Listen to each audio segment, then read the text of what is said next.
Hello everyone, Knight here, and I just finished Atelier Yumia, and what an adventure it was.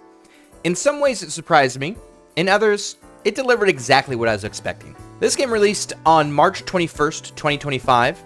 It took me a little while to play. I was playing some other games for my other story channel at the time, so I was kind of bouncing back and forth. But it hit on all major platforms. I myself played it on PS5. It was actually one of my first PS5 games I played on my new PS5.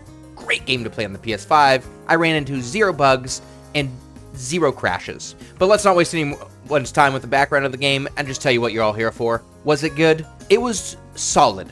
Not great, not bad. I would say a little above good. Maybe like a 7 or 8 out of 10. And let me explain why. First and foremost, we have to talk about the heart of the game. The characters. I found the entire cast in this game very compelling, especially Nina, Rutger, and Erhard, and the villains. The villains were the best in any Atelier game I played. I'll get to them a little later, but I just want to point that out early in the review that the villains were maybe the strongest point in this game. Compared to the past Atelier titles like Sophie, Ryza, and Firis, those are the ones I've played, the characters here felt a bit more mature. Their backstories were darker, heavier, and in some cases, deeply emotional. I know Sophie and Ryza had some good characters with good dark backstories, so they kind of started mixing that in. Firis felt much more whimsical and childlike to me, but this one was definitely a darker setting and a darker background, which gave the characters a little bit of darker tones. They weren't extremely dark, they still had the Atelier charm, and the whole setting and their personalities were very upbeat, even though they did have some darker backstories. Let's go over each character one by one. First, let's hit up Victor. Victor is your straight-talking, shield-wielding knight. He's not the flashiest, but his honesty and support made him feel grounded.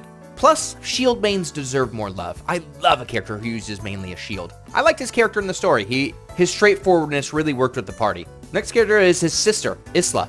She's the upbeat girl's girl, who lightens the tone and keeps the party emotionally balanced. She's always there to comfort Yumia and to call out Rutger's coldness. Her role felt essential because it really brought the party together and helped them when they were down. She was a gal. She's just a gal. Lenja, on the other hand, the half-human, half-beef Swellick, had a tragic backstory, and she had a really cool sword. I just want to point that out, that her sword was really cool, and I liked it a lot. But sadly, her personality felt a little too timid and underdeveloped. I really wish she got like a redemption arc or something that just made that insecurity start to slowly vanish. But unfortunately, she just seemed insecure throughout the whole story. Maybe we'll see her in later iterations, gain her confidence, but man, was she just insecure the whole time and just felt kind of pathetic in a way. I don't know, I had high hopes for her, and she really let me down. Rutger, though, completely won me over. I didn't expect to like this character. I thought, if I'm being completely honest, I thought he looked stupid from his character design. I didn't like it. I thought it was a little too mishmashy for me.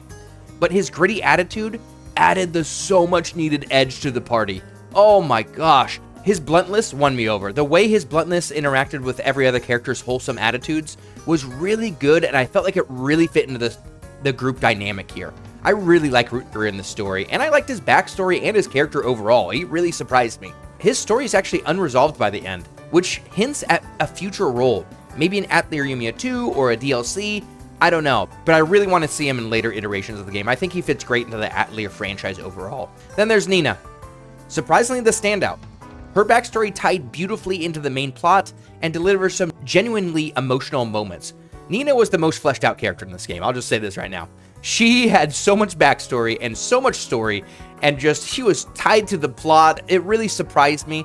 I thought she'd just be a background character because she's like the older sister type and definitely the most mature of the party. So I thought she was going to be kind of written off as the babysitter or the one who kind of stands in the back and just gives good advice. But she had some of the best writing in the game.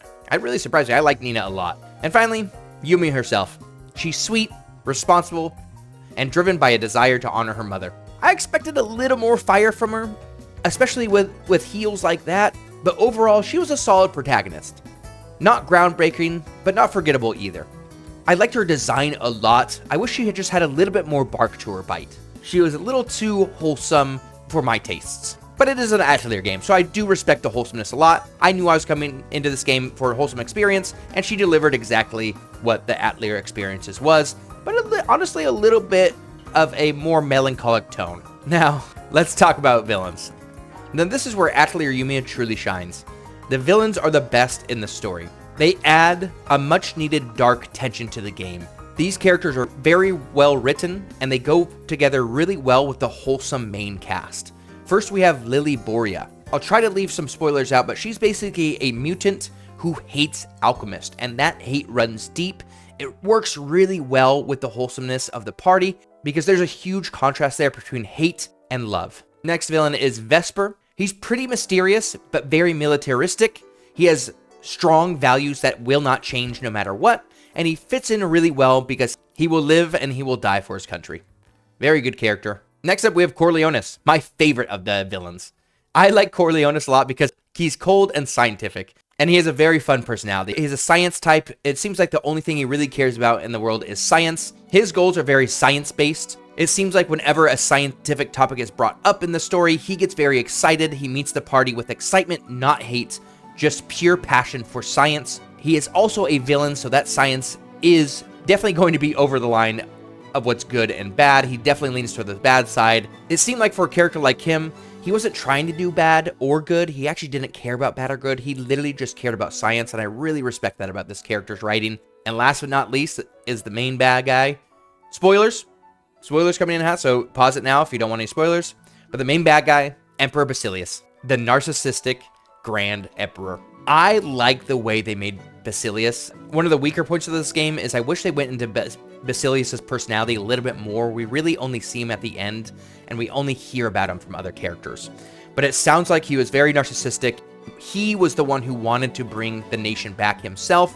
He even remodeled it in his own memories instead of the memories of the people, which shows a lot about his character. These characters added serious weight to the story, and it made exploring the fallen empire of Atlantis feel very worth it. Now let's get in the story. I'm gonna do a spoiler light version of this, so there is gonna be some spoilers in here. I'm not gonna spoil everything, but there is gonna be some spoilers. I do unfortunately have to spoil it because this game is a mystery game essentially, so I wouldn't be able to tell the story if I wasn't spoiling some things. So here we go. The entire game is built around a central mystery.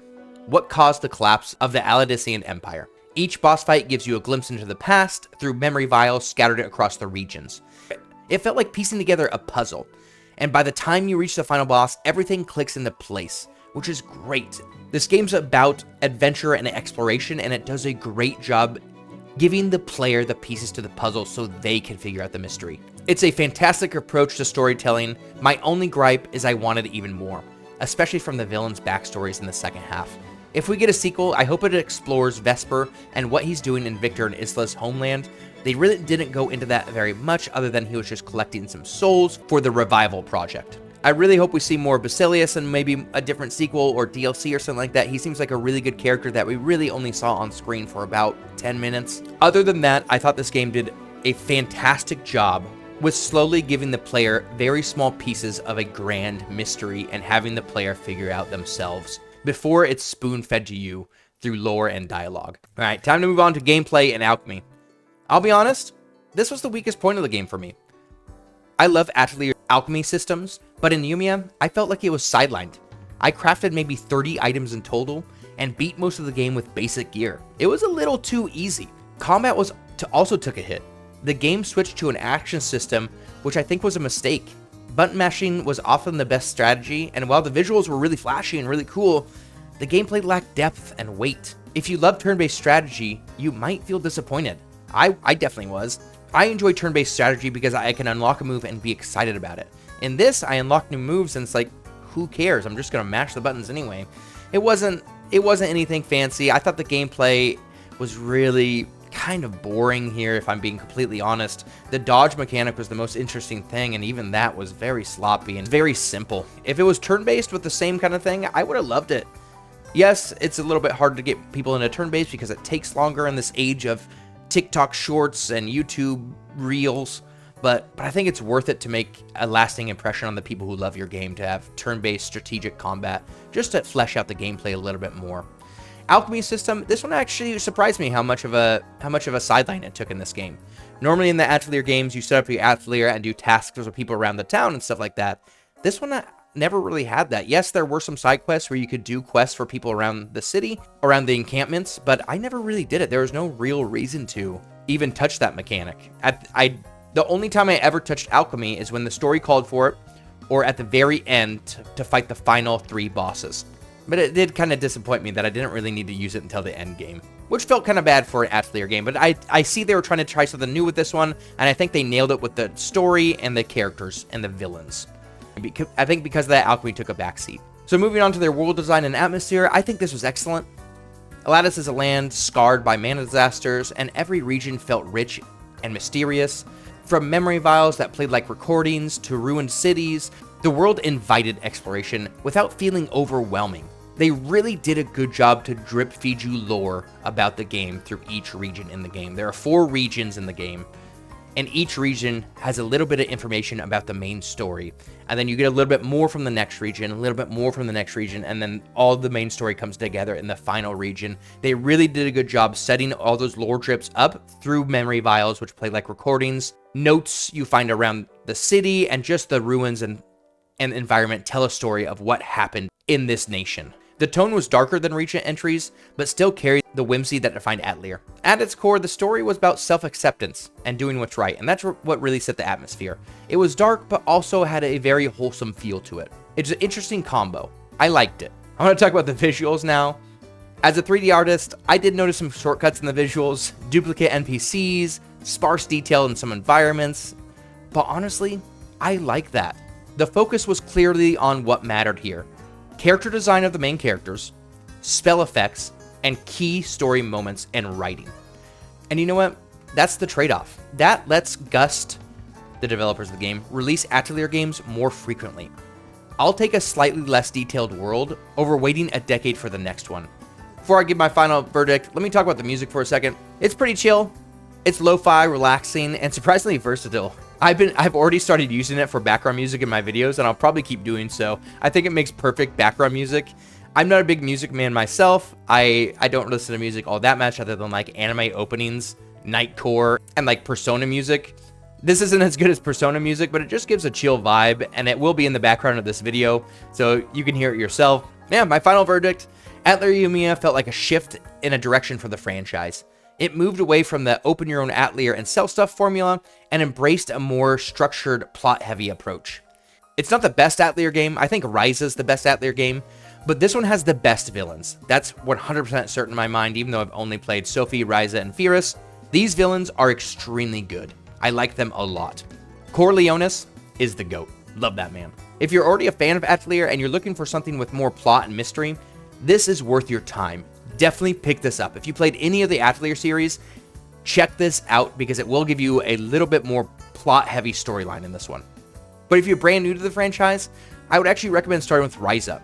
It's more representative of what the series is as a whole. My fear is if you play this first and then you go back and play Ryza, you'll be a little confused why you're in your Alchemy so much crafting. This one just doesn't have the same feel as all the other ones I've played before. But thank you guys for watching. I really enjoyed Atelier Yumia, and you can expect more videos about it soon. I've already uploaded the full story cap over on my other channel, GG Files. I'll put the link in the description. And yeah, make sure to like, comment, and subscribe, and keep an eye out.